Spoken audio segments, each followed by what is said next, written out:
Good afternoon, everyone. My name is In-hyo Park from South Korea, Busan National University Research Institute for Korean Medicine. And I am invited here as an area manager of International Education Program for Korean Medicine by the Ministry of Health and Welfare, South Korea, and called 동의보감 Academy. And first of all, thank you so much for all of you guys here.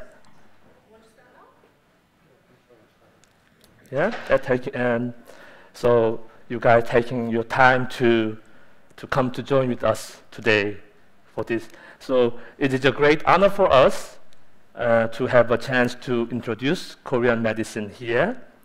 So to you, especially thanks to Dr. Kenny Kukta and Dr. Silke Cameron for this invitation for us. And I also thank you for the European Competence Center of Göttingen University School of Medicine. So at the same time, it is also a great honor for us to introduce Professor Yoon-kyung Kim and Professor Won-nam Kim and Dr. Jae-bok Han from South Korea. Actually, winter semester in Korea begins in the beginning of September. So this is the busiest time for two professors during this time, but they really just made time for us to come with me, for you. And so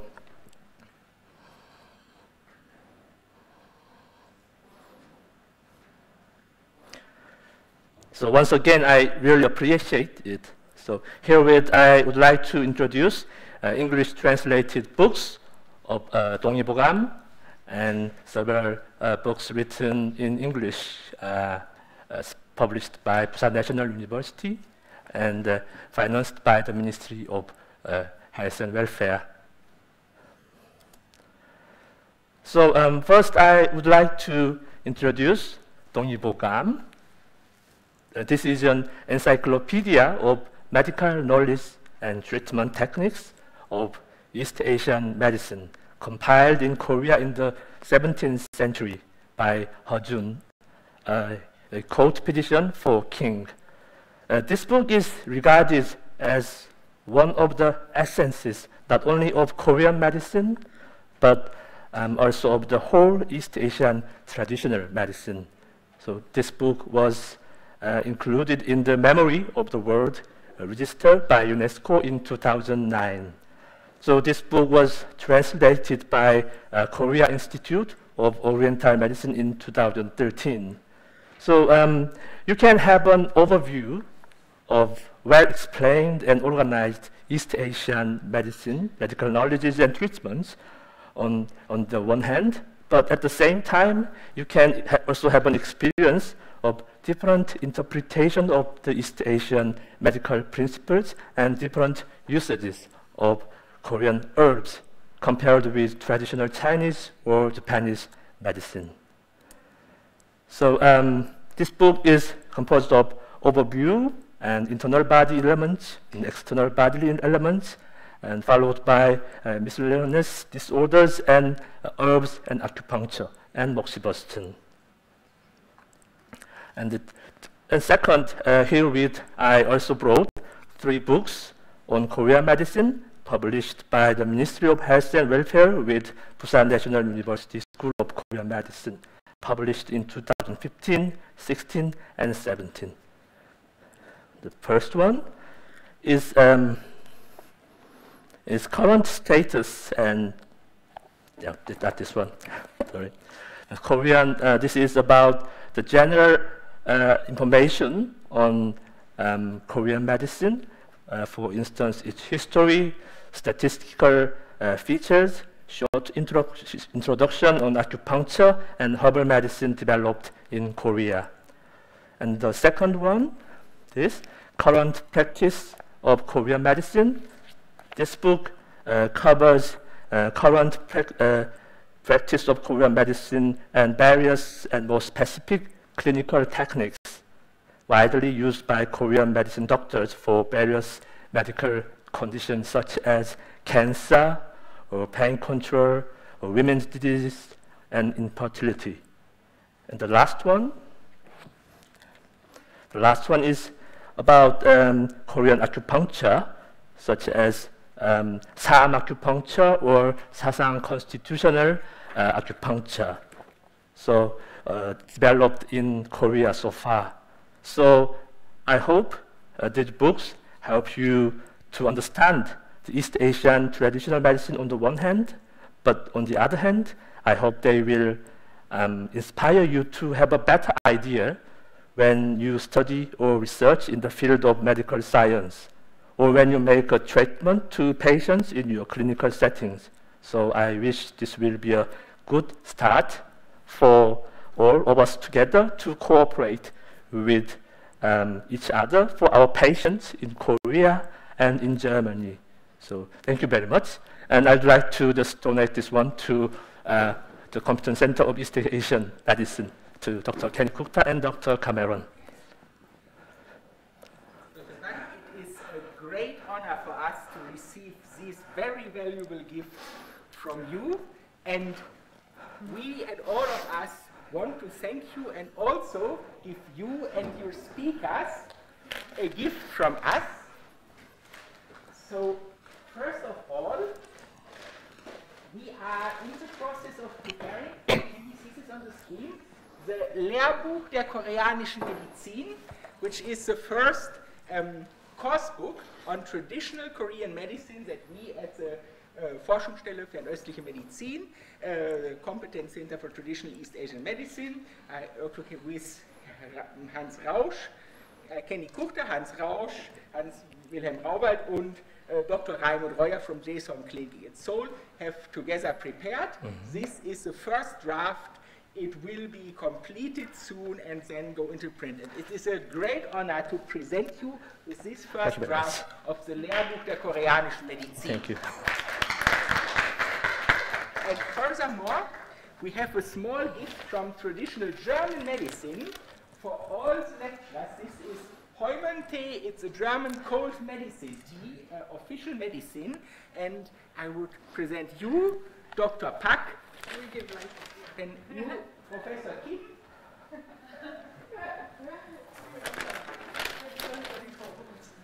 Professor Kim and Professor Han, each with this opportunity to take this small package of traditional German herbal medicine with you home to Korea to build bridges between the European and Korean traditions of herbal medicine. And it's a great honor for us to receive your lecture. Thank you very much. Thank you for coming. We were limited with the start because we transfer some of the talks to the internet because we know that not so many people can attend, so it's possible to see it online as well for those in Korea cannot attend the lectures. And we're very grateful to receive an English translation, and we, of course, give it to the people who are interested, that everybody can have a look. Thank you very much for coming. Thank you very much.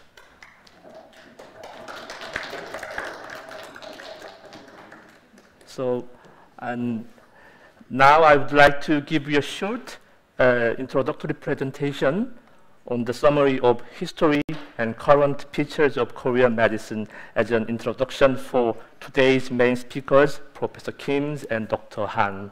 So in this part, I would like to try to speak in German, partly because it will be better for you to understand the presentation, hopefully, and not because I speak better German than English.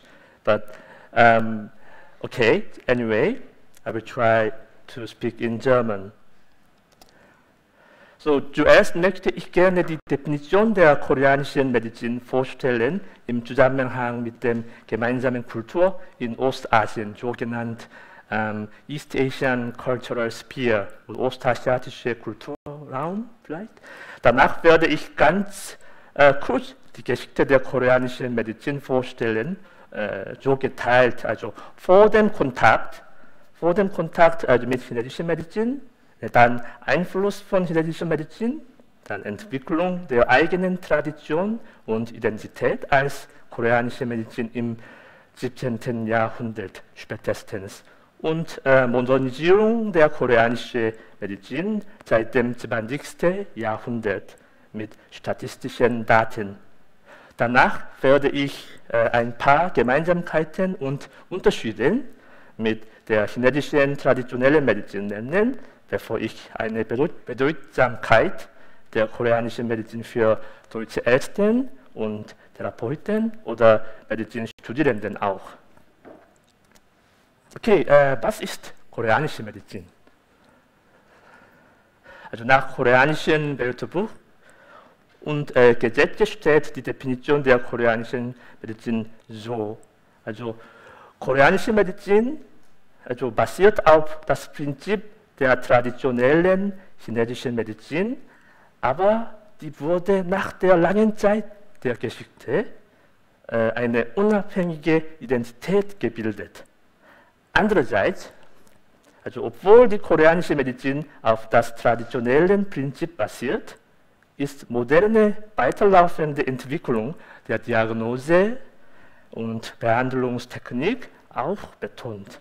Also zusammenzufassen, koreanische Medizin ist ein Endprodukt des allgemeinen ostasiatischen Prinzips der Medizin und koreanischer Identität, dazu weiterlaufende Modernisierungsprozesses.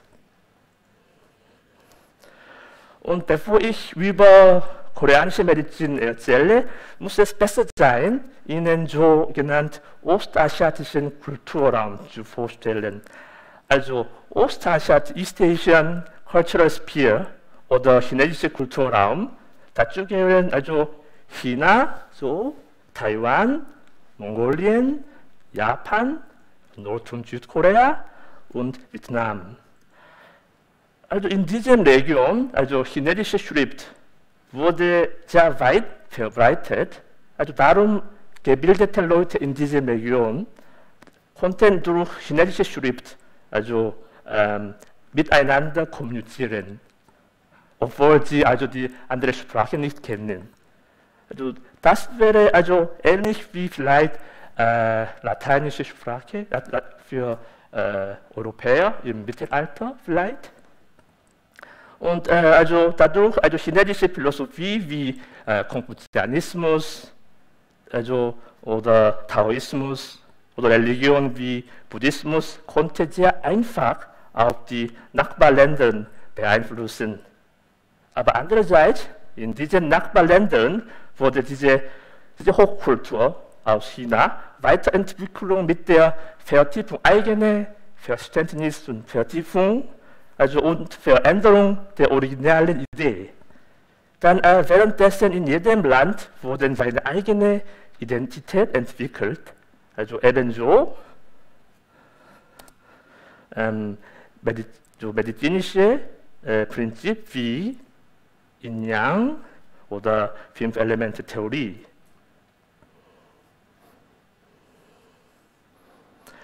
In diesem Zusammenhang lasse mich über die kurze Geschichte der koreanischen Medizin weiter vorstellen. Das ist das Land Koreas, zwei Länder, Nordkorea und Südkorea. Die Geschichte der koreanischen Nation begann vor 700.000 Jahren mit der Besiedlung der Mandschurei und der koreanischen Halbinsel. Das erste Königsreich in Korea heißt Gojoseon, wurde im ca. 20. Jahrhundert vor Christus gegründet. Nach der Zeit von Gojoseon wurden 3 Königsländer im 1. Jahrhundert vor Christus im koreanischen Halbinsel und Manchurien gegründet, nämlich Goguryeo, Baekje und Silla. In dieser Zeit hatte Korea ein direktes Kontakt mit chinesischen Dynastie und chinesische Kultur wurde in diesem Zeitraum eingeflossen. Und hinter diesem 3-Länder-Zeit und Nord-Süd-Staatenzeit wurde Korea vereinigt als ein Land seit dem spätestens 10. Jahrhundert bis Anfang 20. Jahrhundert. Aber Korea wurde von Japan kolonisiert im Jahr 1910 und das Land wurde von der Sowjetunion und den USA zweigeteilt im Jahr 1945. Also ähnlich wie in die Situation in Deutschland.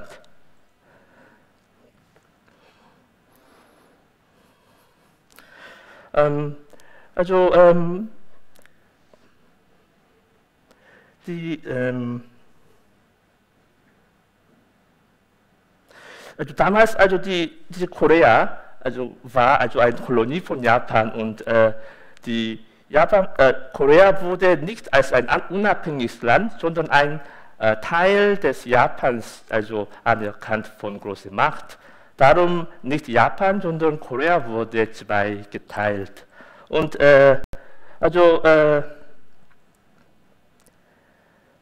dann im Jahr 1948 diese unterschiedlichen Regierungen wurden gegründet, also Nord- und Südkorea bis heute. Das ist eine Kurzzusammenfassung der koreanischen Geschichte. Okay, dann jetzt lasst uns auf die medizinische Situation konzentrieren. Überall in koreanischen Halbinsel wurden verschiedene alte medizinische Überreste von dem prähistorischen Zeitalter ausgegraben. Vor dem direkten Kontakt mit China wurde schon eine Art Steinnadel und Kräuter entdeckt, wie in diesen Fotos. Das deutet hin, akupunkturmäßige Therapie wurde in koreanischen Halbinsel schon entwickelt, bevor chinesische Medizin importiert wurde. Und verschiedene Kräutermedizin wurde damals schon als eine empirische Medizin entwickelt, die schon sehr unterschiedlich von damaliges China. Ja, dann mit dem direkten Grenzkontakt mit China im 1. oder 2. Jahrhundert vor Christus, chinesische Medizin mit den Grundprinzipien, Heilungstechniken, hat sehr massiv beeinflusst. Auch chinesisches Teil von Medizinausbildung und Examen für medizinische Beamte wurde auch vorgestellt im 7. Jahrhundert und 10. Jahrhundert.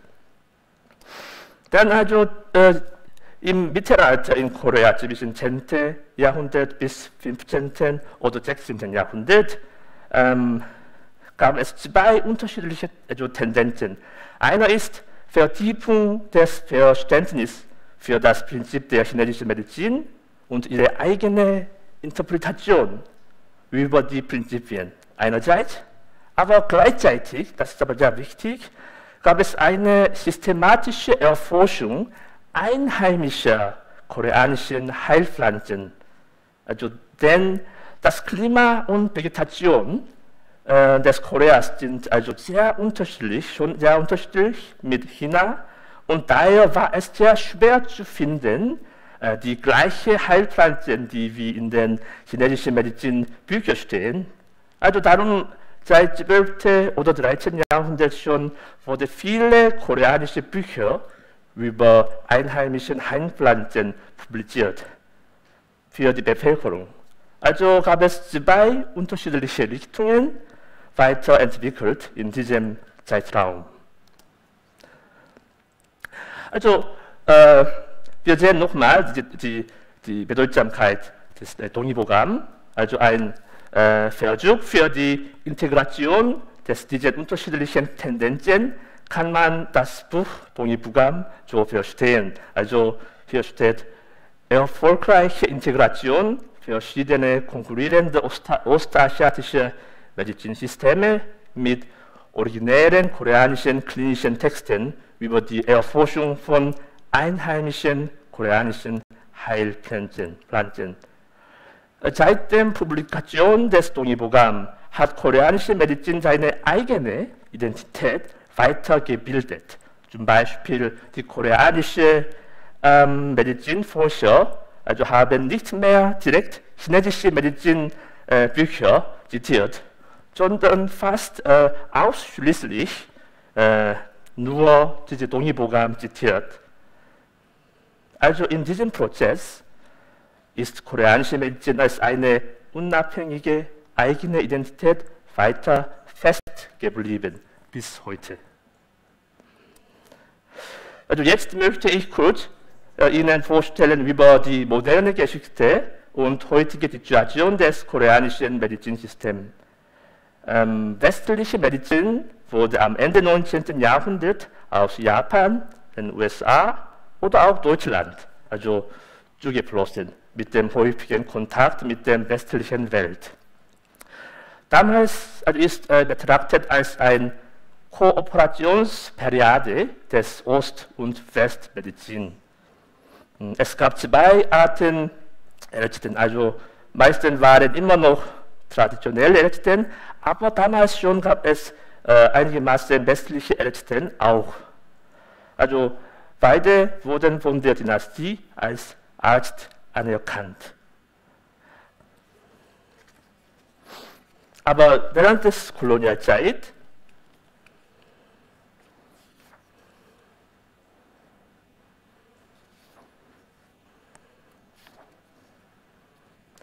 der Status der traditionellen Ärzte, also als Lehren, das heißt ein Therapeuten oder Medizinstudierende, erniedrigt. Also diese Situation wurde wieder eingesetzt in die früheren Rechte nach der Befreiung des Landes in Südkoreas mit der Einrichtung des neuen Medizinrechts Republik Koreas im 1951.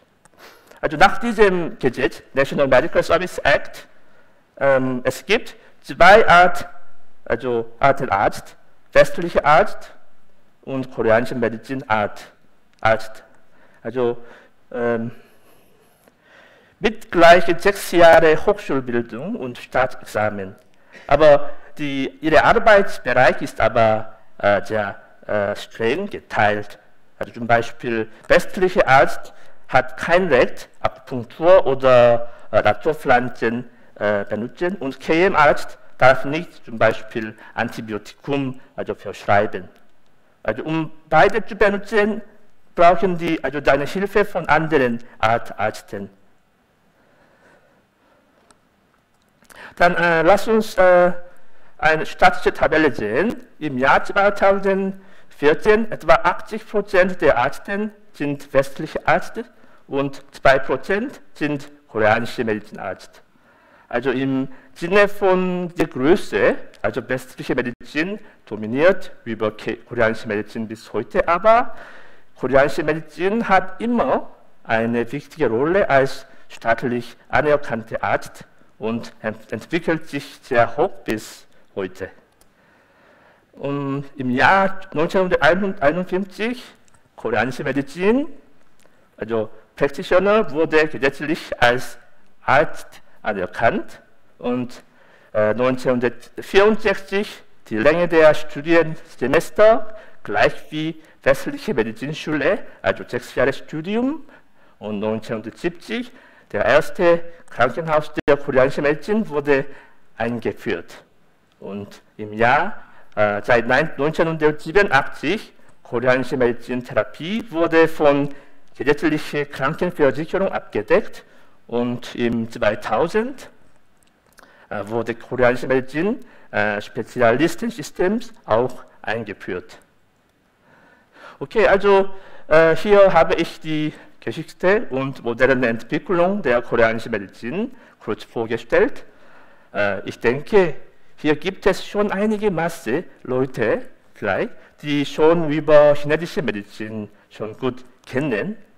Also, aber als eine Gemeinsamkeit kann ich gerne sagen, die Grundprinzipien der koreanischen Medizin stammt aus alter chinesischer Medizin, wie Yin-Yang und 5-Behandlungsphase oder Qi und Meridiansystem.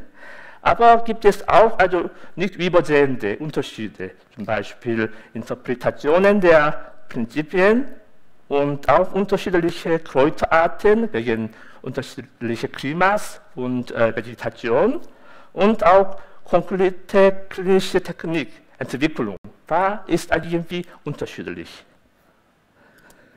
Also als eine Bedeutsamkeit der koreanischen Medizin für deutsche Ärzte und Therapeuten, also als ein Schlusswort, ich habe so geschrieben, also koreanische Medizin kann als eine sogar Alternativ oder Komplementärmedizin für traditionelle chinesische Medizin.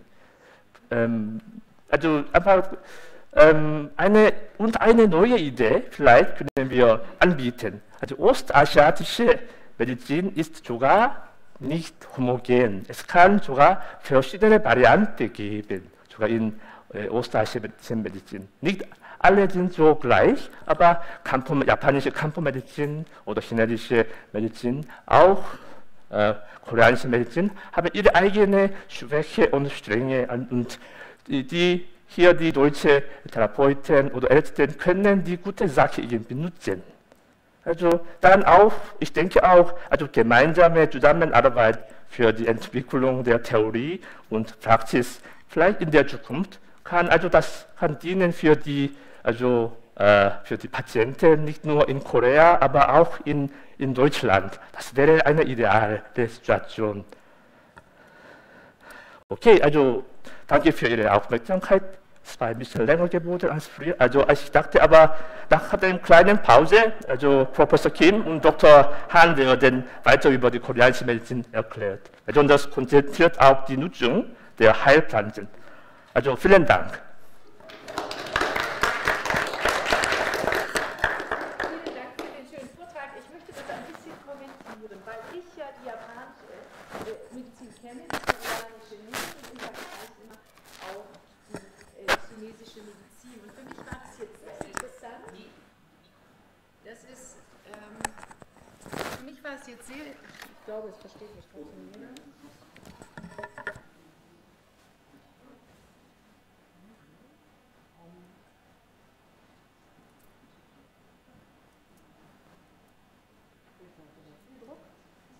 Für mich war das jetzt sehr interessant zu sehen, ich sage es auf Deutsch, dass es immer wieder Überlappungspunkte gibt zwischen einmal Japan und Korea, wo die sich abgeschlossen hatten, vorher schon Einfluss aus Europa, wie in Japan eigentlich auch, und dann hinterher wieder nach dem Zweiten Weltkrieg ihre eigene Identität gefunden. Und was sich dann in Japan anders entwickelt hat, ist, dass in Japan die westliche Medizin viel stärker verankert war und dass dann die westlichen Mediziner die Zusatzausbildung machen können in der traditionellen Medizin, während in Korea praktisch, wie auch in China, sich zwei Säulen entwickelt haben, die traditionelle Medizin und die westliche Medizin, was im Moment für Korea auch sicherlich ein Problem darstellt. Und da ist er Fachmann, weil er das auch wissenschaftlich bearbeitet hat. Wie funktioniert die Zusammenarbeit zwischen östlich und westlich trainierten Ärztinnen? Das sehen wir auch. Sozusagen die Zurückhaltung, jetzt Forschung zu traditionellen Medizinformen zu unterstützen, liegt ja an dem Unwissen der einen über die anderen. Und da versuchen wir, und das ist ein Schwerpunkt letztlich, dass wir dieses Wissen einfach verstärken und sagen, wo sind wir gemeinsam, wo können wir uns zusammentun und wo sind historische Berührungspunkte und wo können wir global sein. Und es war früher schon immer ein Austausch zwischen den einzelnen Ländern, Europa und Asien und auch unterhalb der asiatischen Länder. Und das ist sicher interessant, das weiter zu verfolgen, zumal tatsächlich gleiche Wurzeln zwischen den ostasiatischen Medizinformen da sind und bei uns in der westlichen Medizin die Notwendigkeit besteht, sozusagen das, was wir nicht behandeln können, einfach mit neuen Therapieformen zu füllen oder auch Nebenwirkungen von westlicher Medizin zu behandeln. Und da muss ein sehr, sehr enger Kontakt eben bestehen. Und das ist schön, dass hier alle so offen sind. So, thank you very much for your talk. We learned a lot. And I think it's very important to know the differences and the similarities and the historical contacts between the different forms of medicine, which we then can use to work into the future and see the points which is lacking in Western medicine, or which side effects do we have to treat, what don't we understand in Western medicine, how can we keep the immune system in balance, and what are the different concepts in the world. And sometimes you have convergence and sometimes you have divergence, but you arrive always at some sort of similar background. And this is interesting to focus. And it's just that we don't have so much knowledge, and that's what we see here. There are a few people who are interested, and these people will grow over the time. Thank you so much for your talk. And thanks for joining.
Nice to meet you.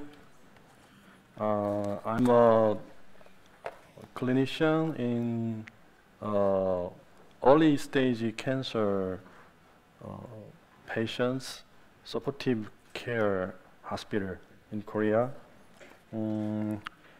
It's very honor for me and my family to be here to speak in front of you in Göttingen University. And special thanks to Lehren, Professor Lehren, and Dr. Kuta and Dr. Cameron. Yeah. I'm not good at speech, so I prepared transcript, so I have to read this. Please understand. I would like to talk to you about the current status of traditional Korean medicine in the treatment of cancer. As Dr. Park and Professor Kim mentioned earlier, traditional Oriental medicine was written by same Chinese letters, but the pronunciation is different in each country. So it can make some trouble when you read those books. So I recommend you, if you are already acquainted with Chinese or Japanese pronunciation and translation, you will feel some difficulty. So, mentioned earlier, traditional Korean medicine is now a minor medicine in Korea because the Western medicine grows bigger and bigger. But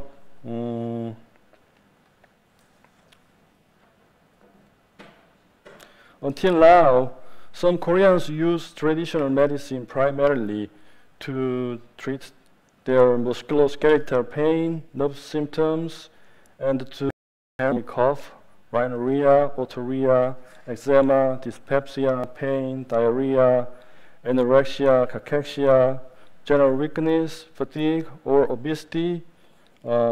They may visit traditional medical clinic or hospitals.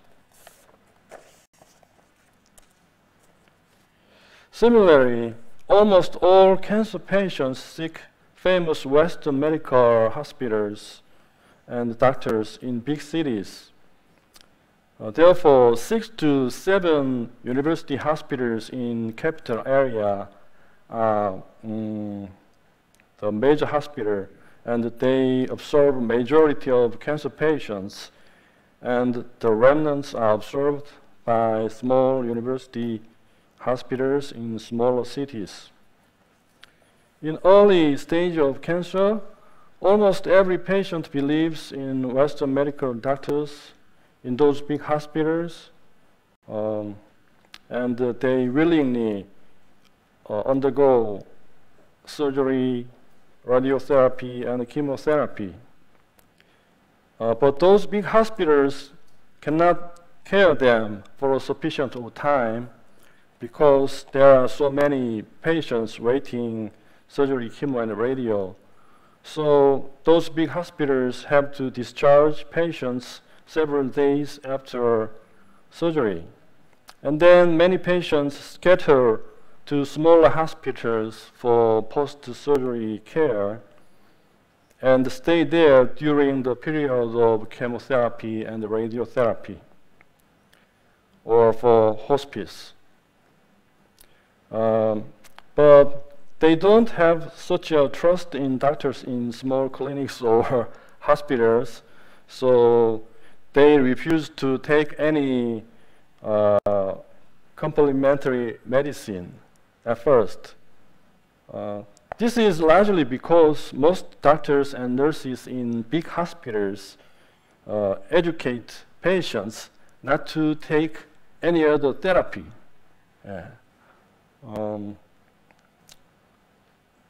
They educate patients not to take functional foods or injection for immune enhance or any pure medicine, especially herbal medicine.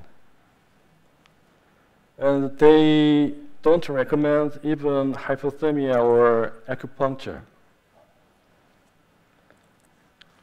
But during the days in those supportive care clinics or hospitals, many of the patients became to know and get accustomed to and finally accept various complementary and alternative medicine, including mistletoe and thymosin alpha-1, selenium, vitamin D, hypothermia, acupressure, chiropractic, and high-dose intravenous vitamin C, and hyperbaric oxygen, yoga, Pilates, dancing, and music, painting, knitting, glutathione, alpha-lipoic acid, melatonin, acupuncture, and moxibustion. They take many kinds of functional foods, but they strongly resist to take herbal medicine. Most of them believe ginseng or other tonics are harmful to cancer. Soon after the surgery or radiotherapy, chemotherapy, cancer may shrink or even disappear in radiologic or hematologic study. But in many cases, they don't shrink anymore or recur in several months or years. This phenomenon makes patients feel much bigger fear and fall into panic. From this moment, some patients begin to lose trust in Western medical system and seek other medicine, such as traditional Korean medicine. Even though much more patients don't lose trust in Western medicine until they arrive to terminal stage or even to death. From now, I will talk about the representative herbs and anti-cancer medicine in Korea. In modern Korean society, the kick-off of the use of traditional medicine as an anti-cancer medicine was done by an unlicensed drug developer in late 1980s. Mr. Bae Il-ju found tetraarsenic hexoside has anti-cancer activity. And he went long-lasting various lawsuits, and eventually he acquired patents of tetraarsenic hexoside for the use in cancer therapy, and he is selling it in the name of 천지산. It means heaven and earth granule, or tetras. Apparently, there was some news about the initiation of phase 2 clinical trials of tetras, but any clinical report cannot be found yet. There are only some in vitro studies which shows tetras induce G2M phase arrest, apoptosis, and autophagic cell death through several biochemical pathways, in colon cancer cell. Recently, arsenic trioxide is approved by FDA for the treatment of acute promyelocytic leukemia. AS203 looks very similar with AS406 because 2 of AS203 is AS406. But Mr. Bay alleges that AS406 is different molecule from AS203. And the production process is until secret. Only he can make it. Yeah. After Mr. Bay shows the possibility of traditional medicine as anti-cancer medicine, several traditional Korean medicine doctors jumped into the market. Some of them used ginseng in the form of oral pill or injectable distillate. Ginseng has been medicinally used for thousands of years in Asia, and ginseng is the most widely investigated herb. According to the clinical trials, ginseng decreases the incidence of cancer and shows beneficial effects in cancer patients.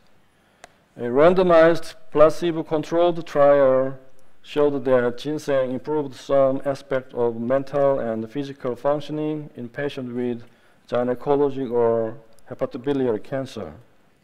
Case-controlled studies have revealed that ginseng in the form of fresh slice, juice, or tea decreases the risk of most types of cancer, including pharynx, larynx, esophagus, stomach, colon, rectum, pancreas, liver, lung, and ovary.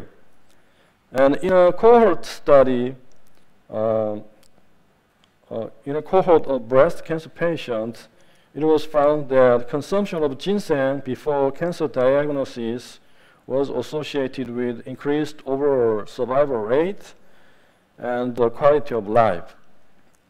And now, ginseng is the most widely used basic herb to treat cancer and cancer-related symptoms in Korea. Since 1997, Dr. Choi Won-chul have prescribed allergen-removed extract from lacquer tree. Lacquer tree is native to East Asia. This plant has been used for many years in traditional Korean medicine for its antioxidant, antimicrobial, anti-inflammatory, and anti-cancer property. Experimental studies have shown that flavonoids from lacquer tree have anti-proliferative and apoptotic activity in various cancer cell lines. Dr. Choi and his colleagues from Integrative Cancer Center, East-West DO Medical Center, Gyeonggi University, reported that lacquer tree extract positively affect overall survival rate in the patient with advanced or metastatic pancreatic cancer and metabolic colorectal cancer. And the positive effect on survival rate and disease progression have been also reported for patients with advanced non-small cell lung cancer.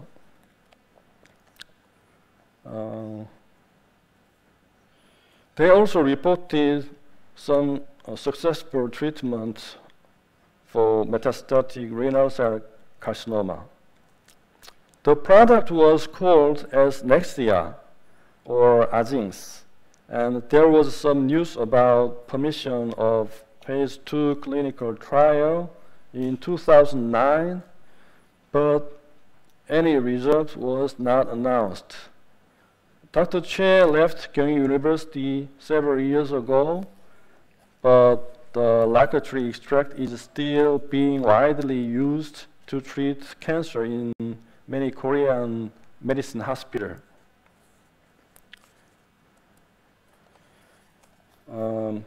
Another is Hangamdan. Doctors in East-West Cancer Center Dunsan Oriental Hospital of Daejeon University developed Hangamdan. It means anti-cancer pill. It was in 1996, based on formula for solid masses mentioned in the classical text.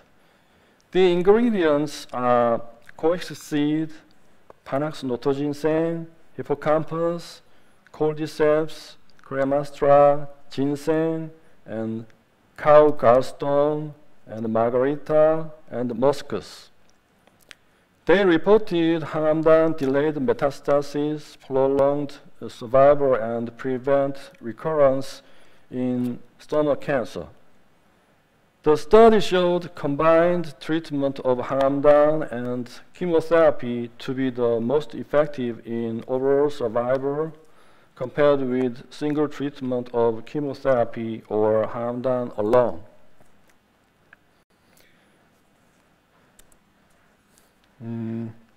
Hangamdan has evolved to Hangam Plus in 2008 by removing coix seed, hippocampus, and muscus, and adding frankincense and myrrh.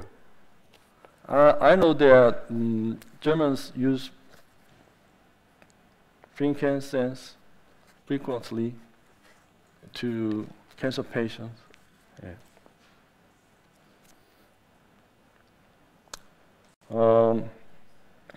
According to Oriental medicine, frankincense and myrrh have the ability to eliminate pathologic mass, promote blood circulation, remove blood stasis, and control pain. After modification, it shows better efficacy in inhibiting migration and proliferation of human umbilical vein endothelial cell and restraining formation of capillary tube structure when compared to old version. I think it is related with neovascularization. Yeah. Hangam Plus showed effects in preventing chemo-related side effects in stage 4 stomach cancer and prolonging the overall survival and progression-free survival of inoperable terminal stage non-small cell lung cancer patient without significant adverse effect.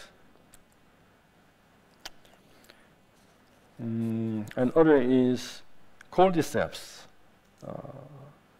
Cordyceps has been used also in traditional Eastern medicine for respiratory symptoms, such as cough, sputum, in asthma, tuberculosis, chronic bronchitis, and other lung disease.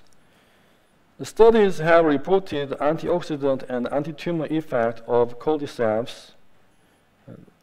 This is administered in a formula such as Hangam Plus, or in the form of distillate to drink or inhale using nebulizer in primarily lung cancer.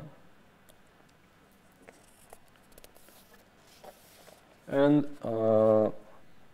apricot seed has been used as an intravenous treat or vitamin B17 in America and Mexico. But there is no clinical study report about it yet.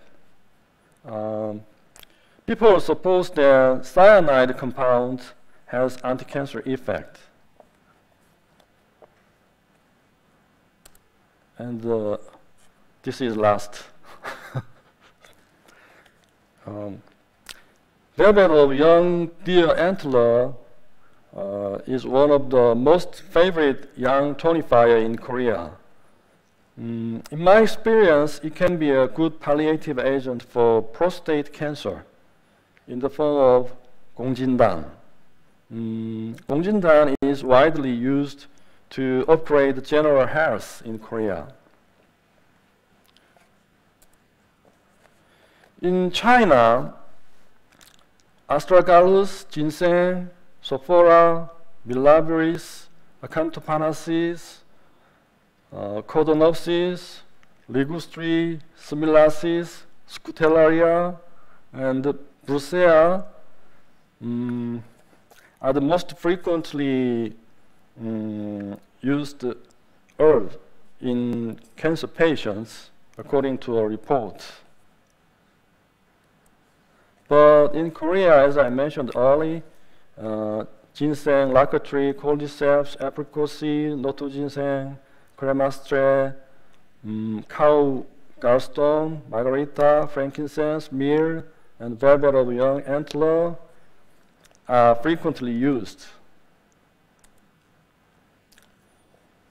The therapeutic concept of traditional Oriental medicine is similar in China and Korea. It can be summarized to attack and tonify simultaneously.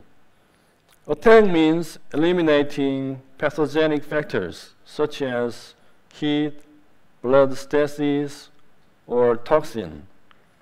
Tonify means strengthening physiologic powers such as qi, blood, yin and yang. Chinese clear toxic heat more, but Koreans activate blood and remove blood stasis more, I think. Except for the purpose of curing, you can use herb medicine to care cancer patients' various symptoms. Representative symptoms of cancer patients, especially who are undergoing or undergone chemotherapy or radiotherapy, are general weakness, fatigue, orthostatic dizziness, nausea, anorexia, or weight loss. And formulas to tonify qi and blood, such as 보중익기탕 and 팔진탕, 십전대보탕, 인삼양념탕, 삼령백출산, can upgrade the general condition of patients. In these formulas, the chief component is ginseng. Cancer patients may also suffer from common symptoms which can be seen in every person. When GI trouble is dominant, I prefer to use 병이산 or 반하사심탕. And for a common cold, 소청룡탕. And if there is sore throat and fibromyalgia, I use 배독산. And if cough is significant and prolonged, I prefer 삼소음.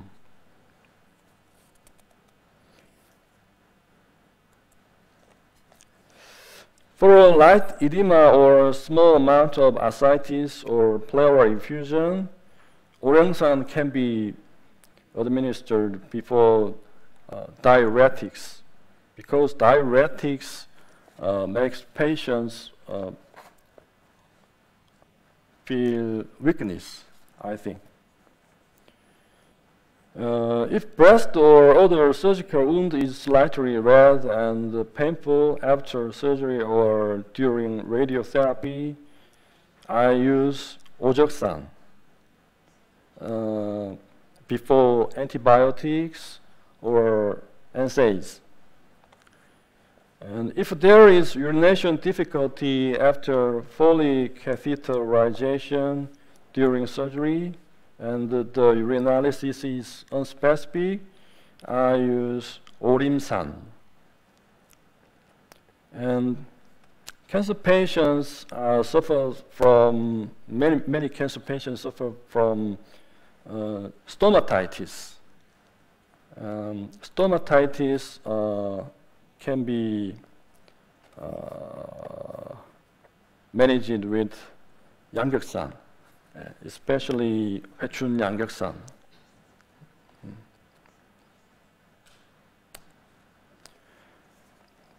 And vertigo, dizziness, nausea, such as in benign positional paroxysmal vertigo, 반하, 백출, 천마탄 can be used. And for a headache, I use 청상견통탕. And 가미소요산 is a famous formula for postmenopausal syndrome, and it can be used for the side effects of tamoxifen-like drugs.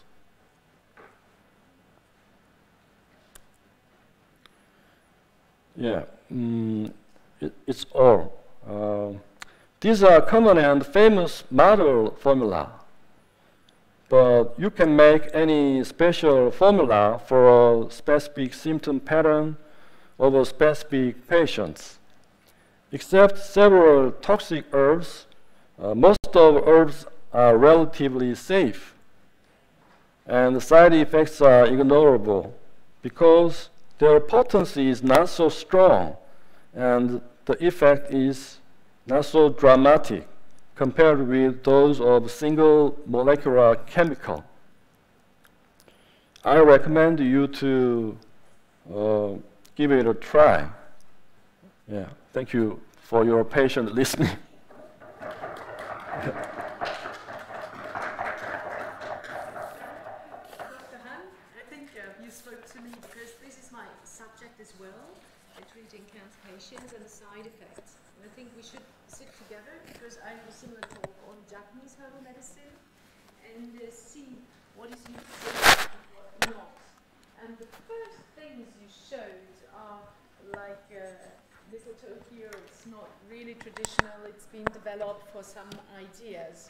But the last things you showed in treating the side effects of Western medicine, we can come together because in Japan they also use something for stomatitis which is better than morphine, and there is traditional herbal medicines against chemotherapy-induced diarrhea.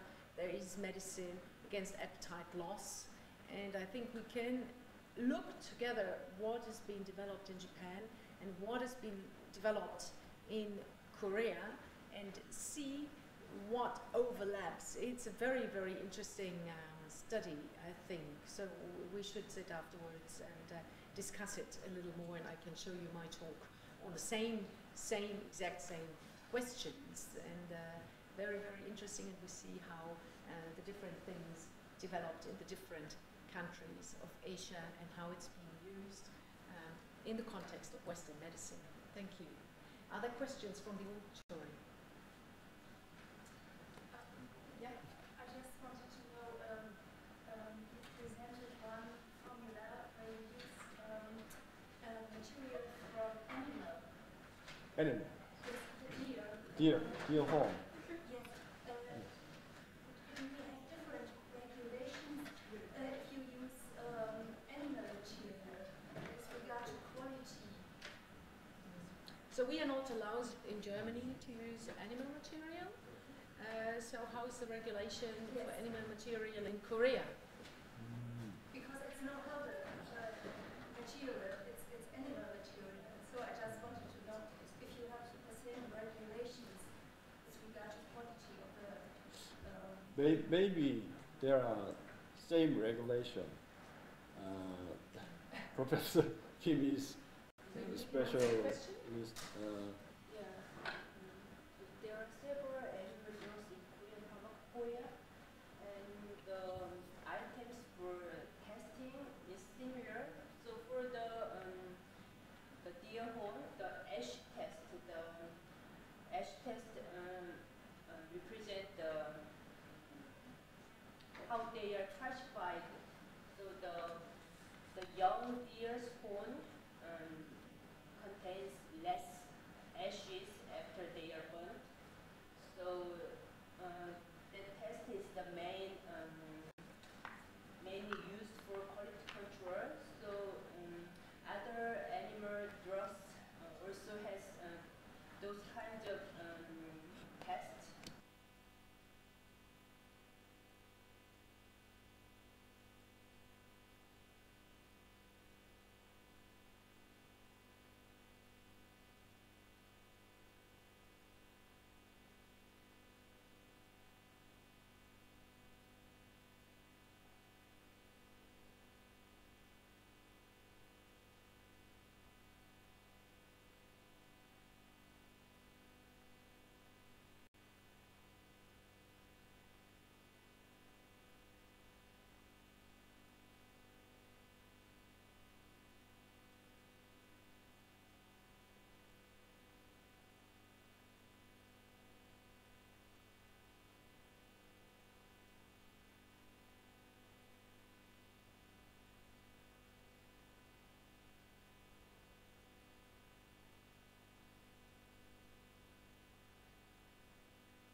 The B-band pharmacopuncture is very popular in Korea, and in this quality control we use the melittin and other amino acids in the B-venom as a marker compound. Yes, but it is not every of these prescriptions that are used in the adjuvant tumor therapy contains animal products. For example, No, in the adjuvant tumor therapy, no. No. Just in the, if you know, they want to kill tumors. Especially many of the ginseng prescriptions are completely verbal and completely in the same regulatory category as pure herbal extracts combination as European herbal medicines. Yeah, so that's a real difference between Europe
Western and Eastern medicine of Korea, and he's an oncologist, and she's a medical doctor who works in the pharmacy department.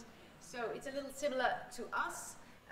We have a biologist who's trained in pharmacy, a medical doctor who's trained in research, and two biotechnologists who are also trained in molecular biology. And so are there questions to the speakers? Yes, also from Also, the chat maybe you we have questions to us. From the chat, there are no questions. I checked because I was online.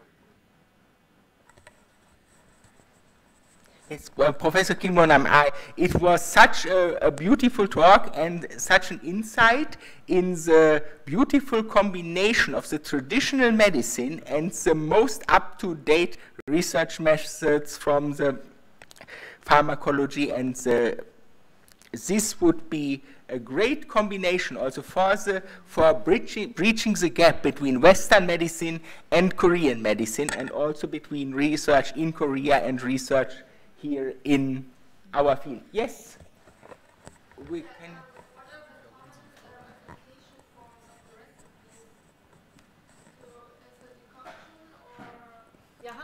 Yes, Professor Kim Won-nam, the application form of the recipes in your research, did you work with ready-made extracts or did you make the decoctions in your lab?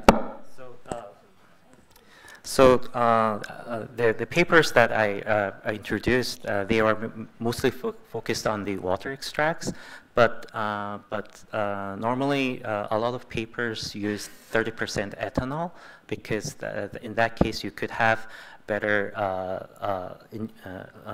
compounds derived from your, and you could have more effects from based on that. But one problem is that if you use like 70% ethanol or methanol, then you cannot use it for functional products. So that's why for two causes, that's the reason why they only use 30% ethanol or water extracts for the papers, because you want to use it to develop for products or for medicine. So you could do both. Yeah, yeah.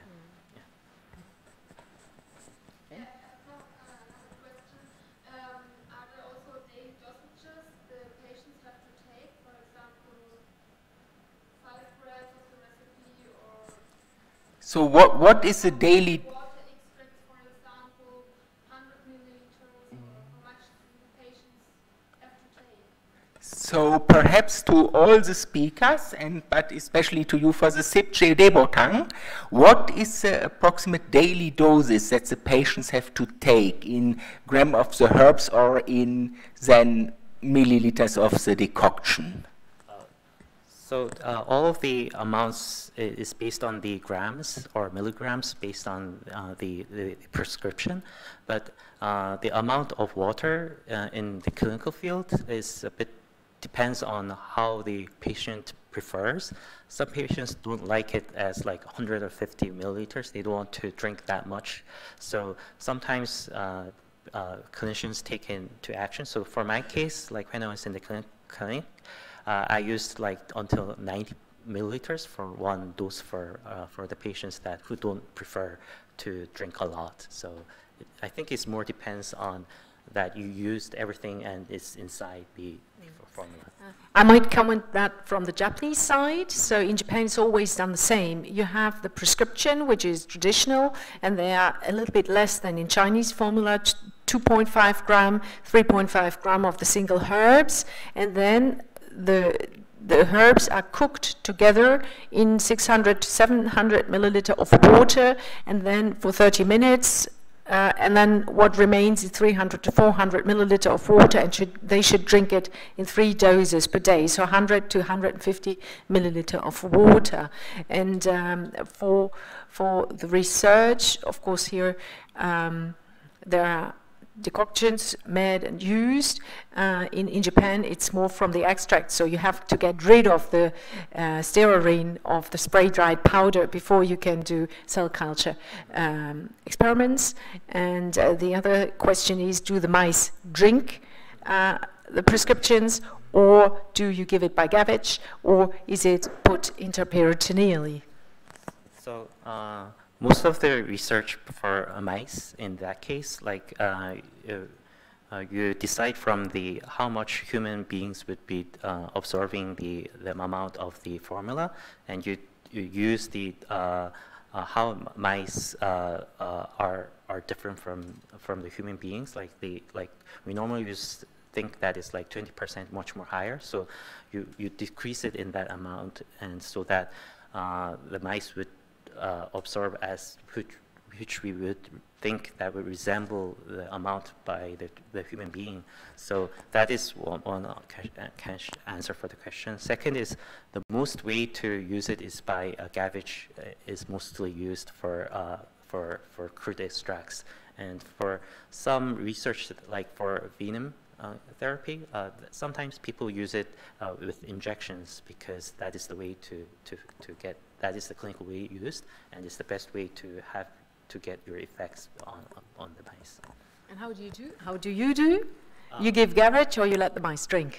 For my case, I do gavage because, like, I don't personally, I don't think it's very exact. If you do it in drink water, you don't know how much they absorbed it, and you don't know how much it could have been spilled out during in the mouse facility that you don't know. So you want to also always want to keep in that case. So people who do a lot of mice studies, they try to keep it in a very dated schedule, so that because you have to continue your treatment like 7 days. So if it's a very long period of time, sometimes some people use the water bottle, but a lot of people don't want to do that because you don't know what's happening. So they always use the gavage method. Yeah.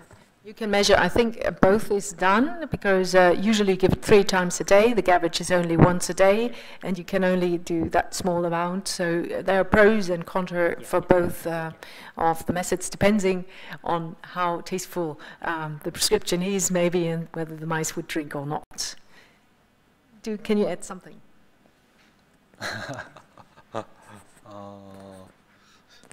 I'm not special at animal study. Yeah, but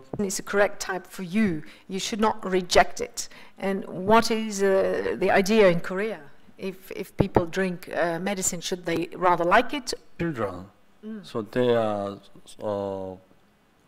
accustomed to the taste of bitter decoction.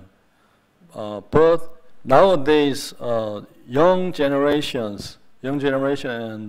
and children don't want bitter tastes and a big amount of water to drink. They don't want. So nowadays the formulas of herb medicine is changing to tablet or pill or granules or syrup. Yeah, interesting. I think the same is going on here. Yeah. Dr. Kim, I also had an additional question concerning, you showed in one of your last pictures the comparison between the NMR. You had one, yes? NMR, the HPLC, yes, you had the HPLC fingerprint between every drug independently extracted and then mixed, and then the one pot extract of all the drugs extracted together. And you showed the HPLC fingerprint was almost the same in this case. Do you have cases where you have seen for other combination, for example, with drugs that are high in saponins, that you see significant differences between single extractions later mixed and the one pot extractions? Yeah, because in Korea we use mixtures of single herbal extract.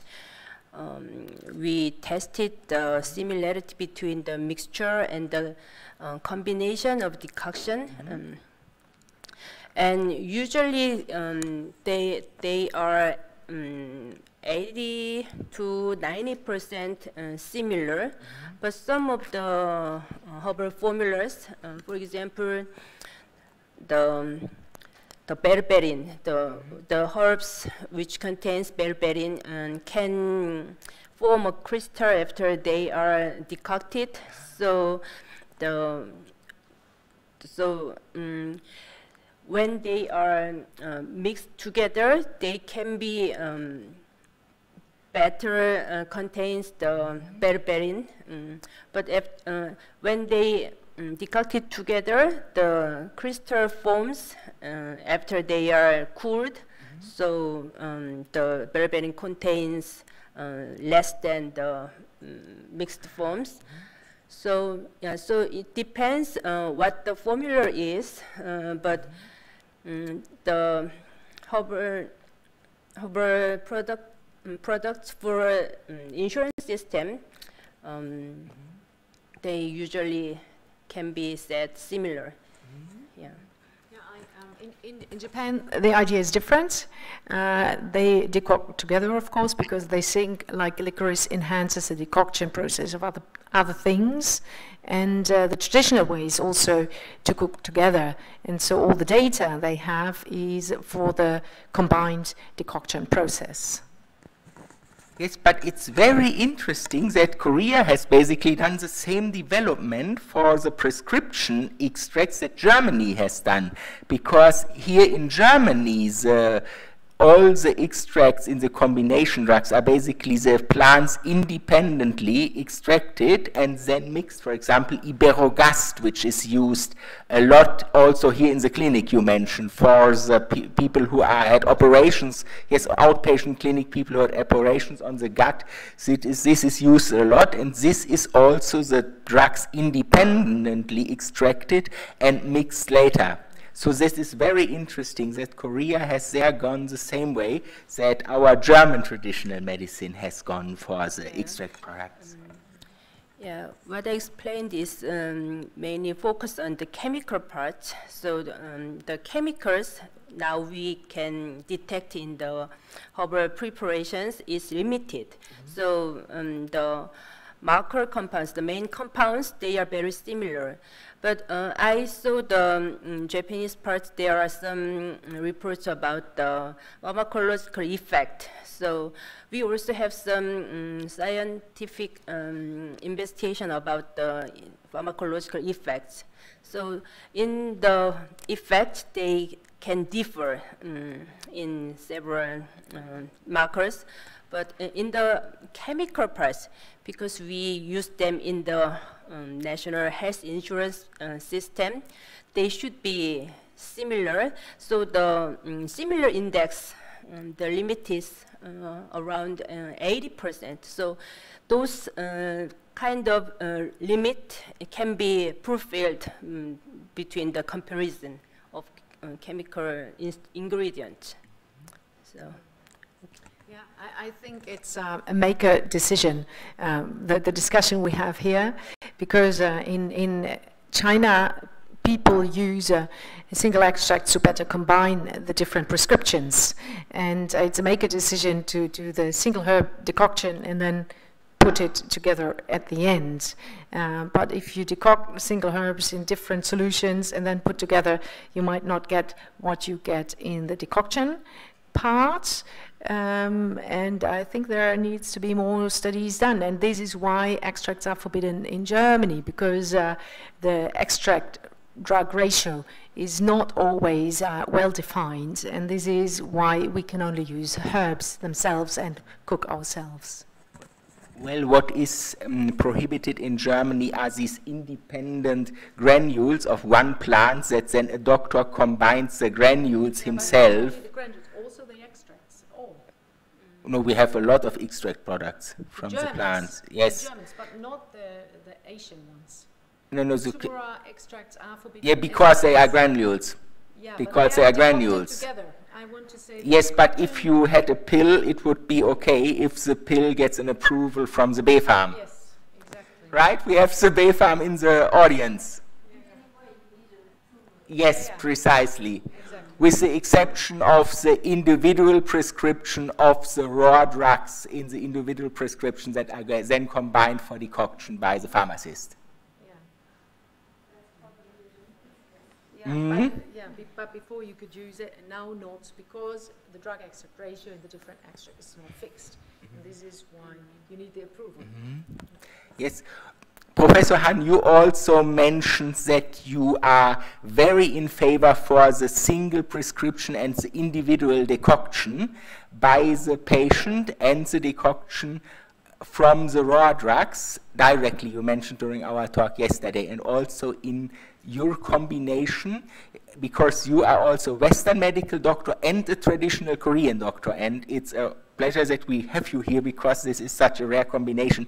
And can you perhaps give a comment on the co-medication of patients that drink the self-decoction extracts for one disease, for example, and that for example for another disease like high blood pressure take constantly Western medicine at the same time? Is this a problem, or how do you react on this situation? A patient comes to you that already takes a medicine for high blood pressure, Western medicine, and you treat him for something else with Korean medicine. How do you react in this? Would you perhaps give a comment on this?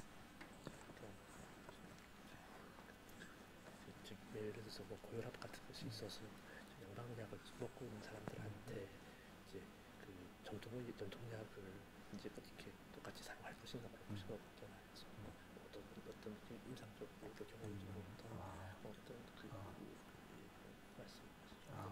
어떻게 처리하셨나요?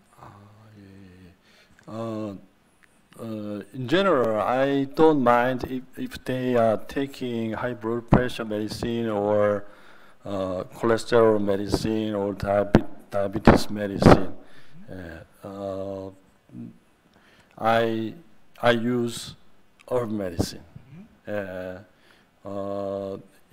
medicine cause no problem. Yeah. Yeah. Usually I recommend to stop cholesterol medicine to patients, and if blood pressure is stable, lower the dosage of blood pressure medicine. Yeah. I prefer only anti-diabetic medicine, such as metformin. I think it is helpful to lower sugar level, but cholesterol level or blood pressure is not so big matter. Yes. Well, I think in Japan the doctors use the same. They use their traditional diagnoses, and the people just continue their Western medicine, only they are more aware of side effects of the kidney and of the liver. But if you use it according to the body constitution, which might be influenced also by the Western medicine, you're always safe because you know what you're doing. And if you don't know what you're doing, you better stop. Yeah. But Dr. it's so interesting that you mentioned metformin, because metformin is actually originally derived from gallegine, which is a product of Galega officinalis, the so-called goat's rue or Professorenkraut, a medicinal plant that was used in Europe in the ancient times for diabetes. So this is a product that originally goes back on derived from herbal medicine, even if the product itself is chemosynthetical today. From garlic? No, from Galega. Galega is a plant that is a relative of licorice, Galega officinalis. It's, in English it's called goat's rue, and in German it's called Professorenkraut. So I think we can stop the discussion. Also, because we go into detail here, we can continue later. I can also give my talk on Campo Medicine later. And I would like to thank the auditory that you stayed. And of course, you know, the people who are here are the ones who are really interested in this kind of medicine. And it's 1% of the general population in Korea, but we work on that. Next time it will be a little more. Thank you so much for coming. Thank you. Yeah, goodbye.